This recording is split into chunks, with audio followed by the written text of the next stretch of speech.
Hello, everybody, and welcome to Pop Culture Opossum. My name is Jumpin Jamie, and I'm here with Bouncin' Birdie. Now, Bouncin' Birdie, first we're going to get your opinion on the show that we watched yesterday morning, which was episode 7 of Star Wars: The Bad Batch, which was entitled Battle Scars. Also, the name of a really good song by the band Ozma. Check it out, Battle Scars. Okay, so tell me what you thought about episode 7. So you've watched all episodes up until this point, and what did you think about this episode? Did you think that it was one of your favorite ones? Do you think it was somewhere in the middle for you? What did you think? Somewhere in the middle. Which one do you think was your favorite out of all of them so far, out of all the episodes? I would say maybe the first one. The first one was really good. That was the longest one, right? Yeah. We got to see Order 66 happening and some Jedi. That was pretty cool. Some Jedi. So this episode, Battle Scars, it actually revealed the mystery from the last episode pretty quickly, which was who was working with the Martez sisters, who were they talking to in that hologram, and who was it? It was Captain Rex from the Clone Wars. So were you really happy to see Rex? Sometimes I'm not really excited. Sometimes you're not that excited about Rex. Is Rex kind of not one of your favorites? He's kind of like middle of the road for you. Yeah, middle. Middle of the road. Oh, here's a good question. Who do you like better, the Martez sisters or Rex? I think the Martez sisters. Okay, so you've heard it here first. A 5-year-old girl says she likes the Martez sisters even better than Rex. Now, that's a controversial opinion, Birdie, because Rex is one of the most popular characters from the Clone Wars, and Martez sisters not as much. So the Martez sisters do have a fan base. You heard it here first. Okay, so we learned that was a pretty quick mystery solving, right? Because it was just from the previous episode. We have a few mysteries remaining from previous episodes that are still unanswered, like who Fennec Shand is working with, right? So what did you think about this episode? What were some things that you noticed in it? I noticed a clone trooper game. That's right. So Birdie has a really great eagle eye, and she has really good attention for detail. And so she noticed in the background of Sid's place, what was it? A clone trooper game. Right. So it looked like an arcade game, and it had a clone trooper helmet on the game, which was really cool. Yeah, and that's how we knew that was a clone trooper game. That's right. It was like a little Easter egg. So kind of like a throwback to the original Star Wars arcade games that I used to see when I was a kid sometimes. Yeah, and there also was a little green game there, but another one. Covering. Yeah, it was a little harder to see. It kind of looked more like a jukebox, how the old jukeboxes were lit up all around. Yeah. All right. Well, that was a really good Easter egg find, Bouncin' Birdie. Yeah. Great job finding that. Oh, who is that? Oh, we have somebody joining us. We have Ducky Momo. Hey, Ducky Momo. How are you doing?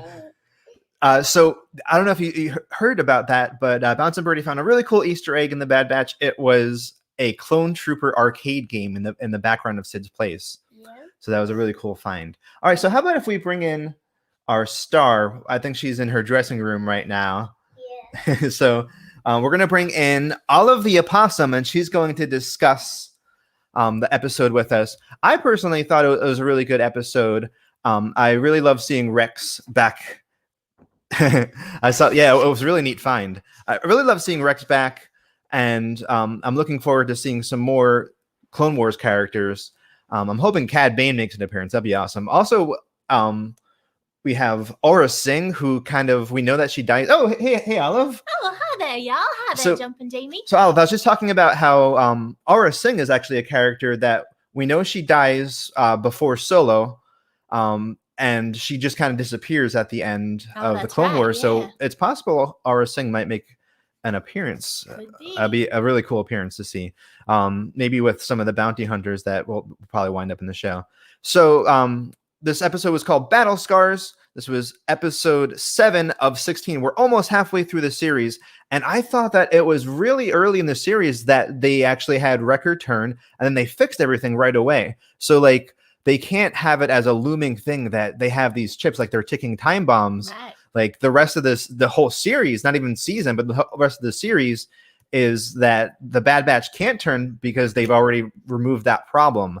So I thought that they probably would have dragged it out more. Oh, we got Mark. Hey, Mark, how are you doing, Mark?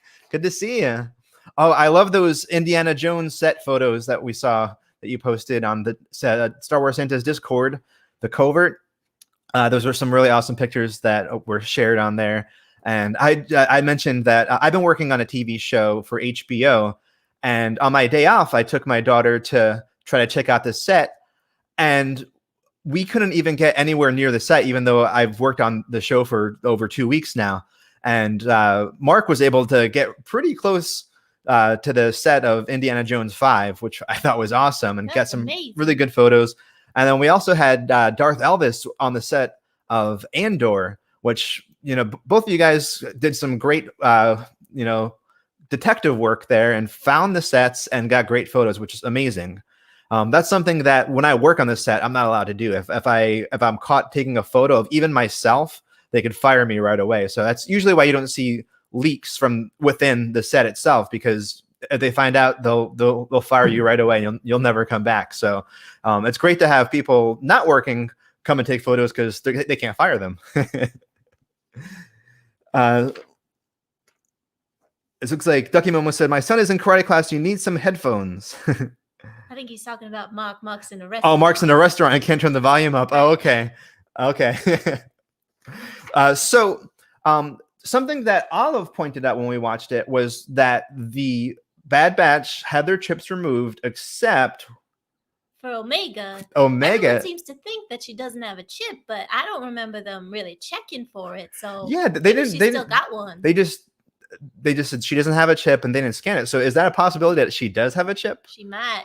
Who knows? That could be in the future. Bad. Oh no.